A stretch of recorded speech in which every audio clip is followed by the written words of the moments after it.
Hey everyone, welcome back to all my listeners. Now, I hope you're all having a great day so far. I know I am. And if it's your first time finding me, thanks so much and welcome. Welcome to my 7th episode of Season 6. Today is Wednesday, June 15th, 2022. My name is Sonal Patel, and this is the Paint the Medical Picture podcast series. Now, all right, you guys, let's just start crushing it, okay? Let's start every day bright with positivity and light. Say bye-bye to all those naysayers, all those folks in our lives that fill us with negativity and oppressive and stifling feelings that I know we all get bombarded with from time to time. So let's change our mindsets and see all the good things that come our way with our hard work, our passion, and our drive. So, all right then, you guys, let's go ahead and begin today's mid-month episode. So I'm going to be diving into my compliance tip today and taking us back to basics with Medicare fraud, waste, and abuse prevention. And I feature my new grab bag session in Newsworthy for multiple newsworthy updates. A few of them from the new guidelines for fiscal year 2023's ICD-10-CM code set, and then some goodbye and good riddance on DME paperwork, and a couple of CPT errata technical corrections that were just issued. And I'm going to go ahead and close out today's episode with some inspirational words on vision and leadership from John C. Maxwell. If you've checked me out on LinkedIn, you know I'm all about compliance and protecting our physicians and our valued healthcare professionals when it comes to the business of medicine. I hope this week with me brings you enough to take back to your organizations, to want to dive in deeper, to use my tips and best practices to ensure success. I hope this podcast will help you boost the quality of documentation capture and improve coding accuracy as you help your providers paint the medical picture. If you like what you're hearing, please go ahead and hit that subscribe button now so you don't miss another episode. Please write in a review and kindly drop me a 5-star rating on Apple Podcasts or wherever you listen to my podcast. I'd really love your support. And as always, a friendly disclaimer. Remember, I'm bringing you the news, current healthcare industry news, my compliance tips and my recommendations based on my over 12 years of experience in front office, in back end, in coding, and in billing for multi-specialty physicians, in compliance, and in auditing for both E&M and surgical operative reports. These are my opinions alone and are not to be construed as legal advice. So, let's get into Newsworthy. So I developed my grab bag feature of Newsworthy because some weeks are just chock-a-block filled with so much news. So first, I wanted to go over some of the new additions that are included in the 118 pages of 2023's ICD-10-CM coding guidelines that were just released on June 10th.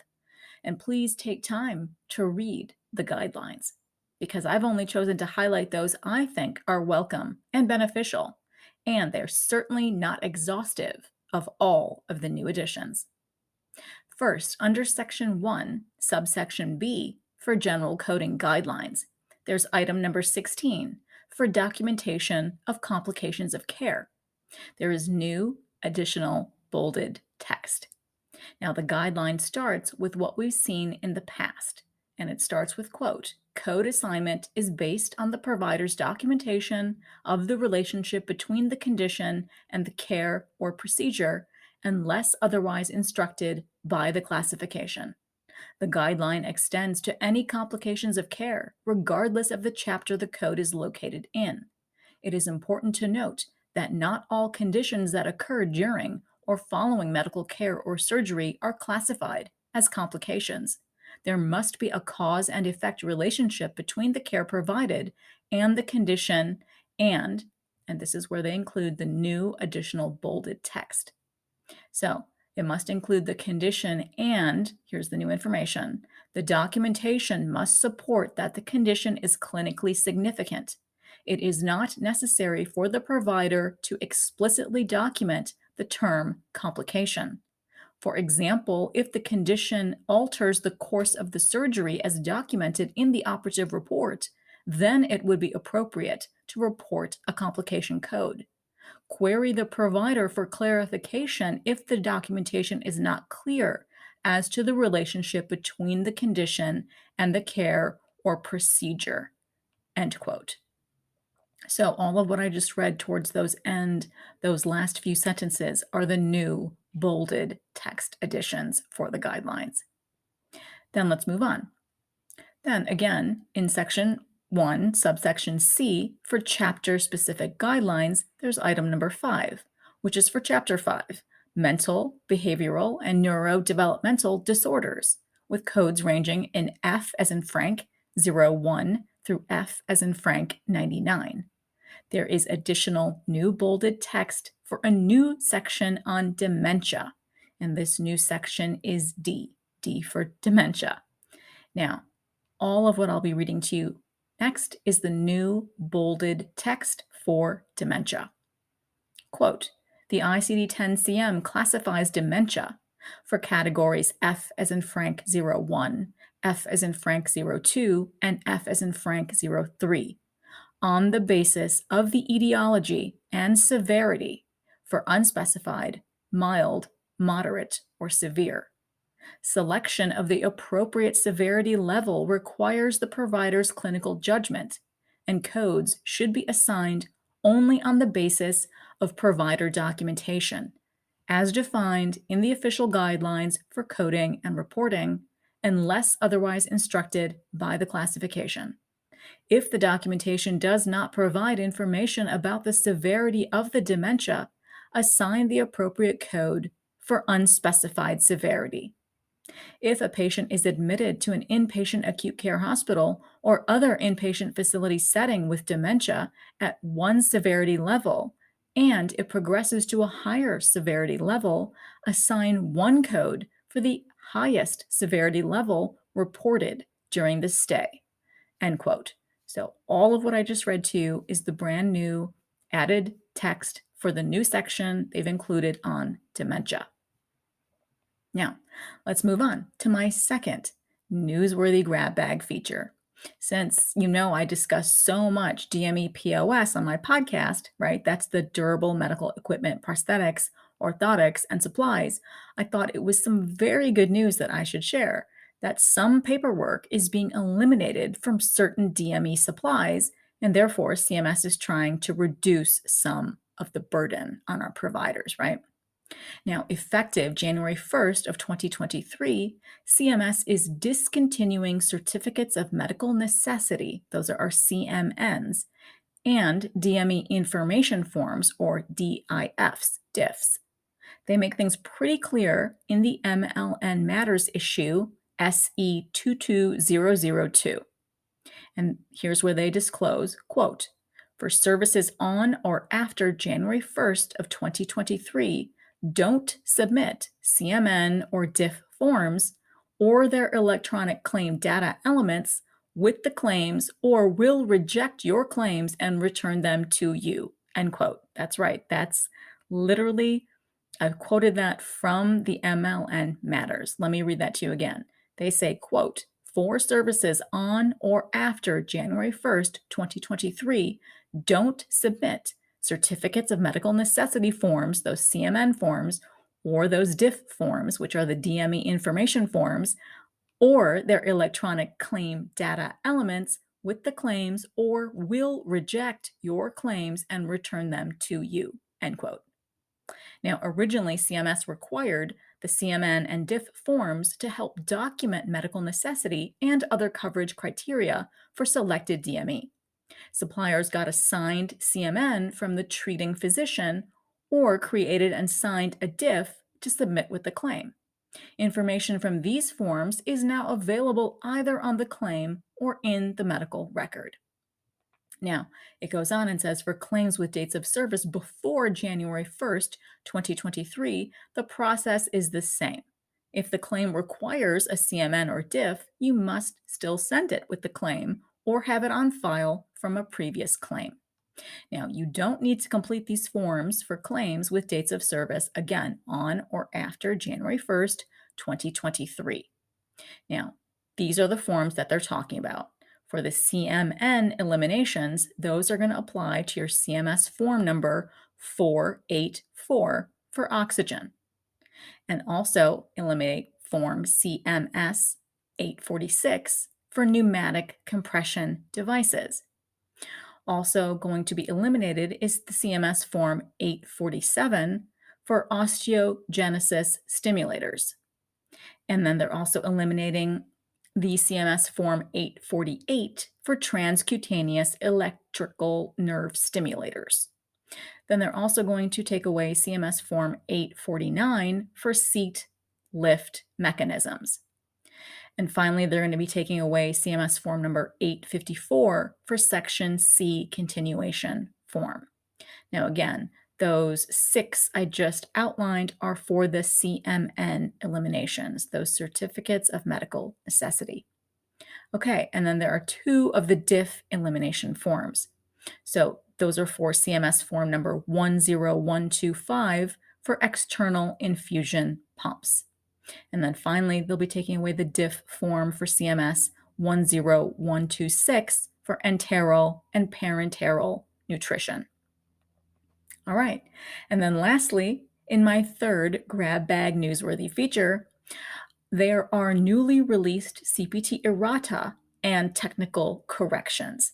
Now, those are published for any items that are needing clarification after the CPT manual is published and in effect.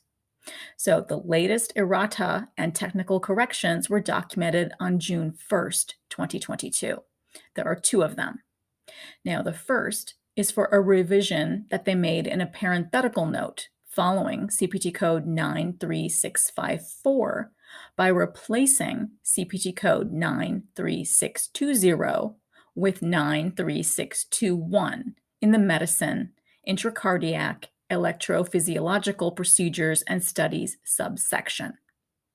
And then the second errata and technical correction is for the revision of the medium descriptor data file for CPT code 52276. So let me go into those 2 items into a little bit more detail. Now, for the first, so again, it's taking us back to the medicine section of CPT under cardiovascular for intracardiac electrophysiological procedures and studies for our CPT code 93654, right? So the definition, let's remember, for 93654 is for comprehensive electrophysiologic evaluation with insertion and repositioning of multiple electrode catheters, induction or attempted induction of an arrhythmia with right atrial pacing and recording, and catheter ablation of arrhythmogenic focus, including intracardiac electrophysiologic 3-dimensional mapping, right ventricular pacing and recording, left atrial pacing and recording from coronary sinus or left atrium, and his bundle recording when performed, with treatment of ventricular tachycardia or focus of ventricular ectopy, including left ventricular pacing and recording when performed. Now, where they make this change is for the parenthetical that comes afterward. Do not report CPT code 93654 in conjunction with this list of CPT codes. It starts with, do not report them in conjunction with CPT code 93279 through 93284, 93286 through 93289, 93600 through 93603, 93609, 93610, 93612, 93613, 93618 through 93621. So they've included that new CPT code 93621, and they've eliminated CPT code 93620 from that parenthetical. And then it goes on and continues to don't report the CPT code with 93622, 93653, and 93656. Okay? And finally, there was that second errata and technical correction that was made on June 1st, 2022 for the medium descriptor data file for CPT code 52276. Now, the definition for CPT code 52276 is for cystourethropy with internal urethrotomy, male. What they've done is they've eliminated the word male from the definition. So that is the revised medium descriptor data file for that CPT code 52276. And now it's time for my best practice tips in Trusty Tip. So in today's new Back to Basics compliance tip, I wanted to get us back to basics of Medicare's fraud, waste, and abuse prevention. Now, of course, I discuss the monthly fraud enforcement cases on this podcast every single last Wednesday of the month. But guess what? I just attended a rather fabulous CMS Chicago presentation last week that was just too good for me to pass up, and I had to share it with all of you because the more we all know, the better we can all do, right? So, what is fraud? According to CMS, fraud is when someone knowingly deceives, conceals, or misrepresents to obtain monies or property from any healthcare benefit program. Okay, that one's kind of easier to understand, right? It makes sense. Then what is waste? Again, according to CMS, it is overusing services or other practices that directly or indirectly result in unnecessary costs to any healthcare benefit program. Is that clear? Is that as black and white as fraud? I'm going to get into some examples in a bit to make things a little bit more crystal clear. And then last but not least, what is abuse? So to CMS, abuse is when healthcare providers or suppliers perform actions that directly or indirectly result in unnecessary costs to any healthcare benefit program. That sounds pretty similar to waste, right? I mean, that's what I heard in that presentation. But of course, I'm playing devil's advocate here, right? Because, I love talking about fraud, waste, and abuse all day long. But let's dive into something important that may help differentiate between the three musketeers here of fraud, waste, and abuse. Now, that, of course, is the level of intent. It's the pretty big, pretty ugly, and pretty mean word in healthcare, intent. So first, let's start at the top, fraud.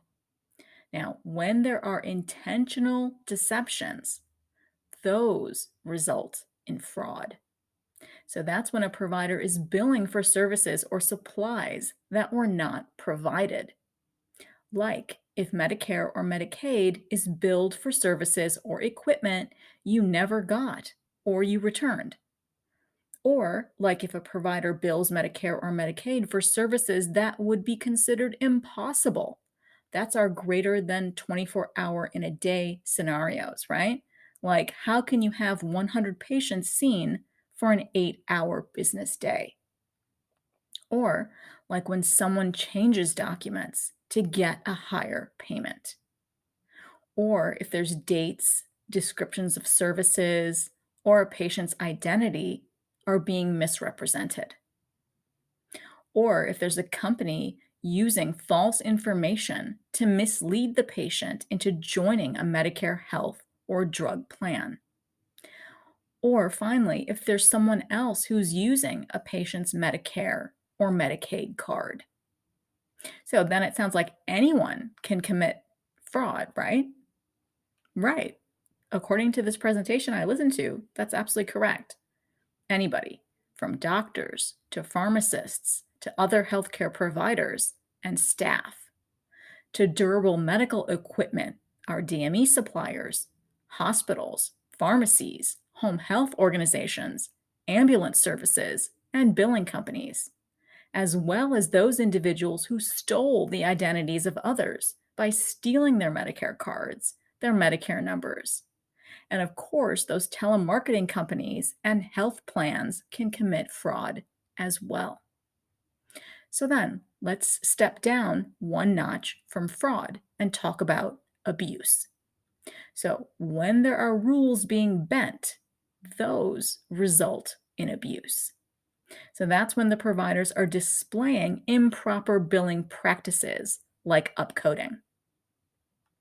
And then, third, lastly, the last step down is waste. So, when there are inefficiencies or mistakes, inefficiencies at the practice, or if there's human errors that are being made, those result in what CMS calls waste. And that's when providers are making mistakes in coding that are not widespread, or that's when our providers are ordering excessive diagnostic tests without medical necessity. So, hopefully, that's a clearer snapshot of what differentiates fraud, waste, and abuse. And hopefully, those definitions can get us on track to preventing fraud, waste, and abuse. It's fundamental, if you have Medicare as a payer, to keep your eye on correct and compliant coding and billing practices and make sure you are adhering to them, to all of them, and to make sure you're meeting the medical necessity from the very start. Because when the documentation paints the medical picture with clarity and vibrancy from the onset of care, a certified medical coder can then abstract codes with accuracy. And finally, I focus Season 6's Spark on vision and leadership. I want this 6th season Spark to be filled with the world's thought leaders, writers, artists, philosophers, everyone who inspires the need for vision and leadership in all we strive to do. So, in this week's inspiring quote in Spark, it's from American author and leadership authority, John C. Maxwell. A great leader's courage to fulfill his vision comes from passion, not position. Absolutely true, right? I think this quote inspires us, reminds us that to do great, to be great, to give great, revolves around passion. It's this mindset we must hold on to and remember to stay humble. This quote inspires us to keep fueling our passion. It allows us to soar. And when we achieve the honor of serving, we must continue leading with that passion and sense of purpose. I am happy John C. Maxwell's spark still shines on in all of us today. So that wraps up today's episode. And as always, I appreciate you all diving into today with me. If you want more information from me, please go ahead and follow me on LinkedIn. I'll leave links to everything in the show notes below. Now, I just wanted to thank all of you who attended last week's LinkedIn Live broadcast on networking and mentoring, hosted by my colleague and my good friend, Betty Hovey. I'm so glad you could make it, and you all appreciated so much, and you could take away all of the advice and good things we had to say during our very fun hour-long conversation together. I'm so happy to have connected with so many of you that evening on LinkedIn. Love it. Now, all right, everybody, please have an amazing week ahead. Remember to carve out time for yourselves each and every day to keep great mental health, and please continue staying safe and healthy. COVID-19 is still among us. Thank you so much for listening in on today's episode, and I hope every week with me brings you closer to helping your providers paint a masterpiece. See you next Wednesday.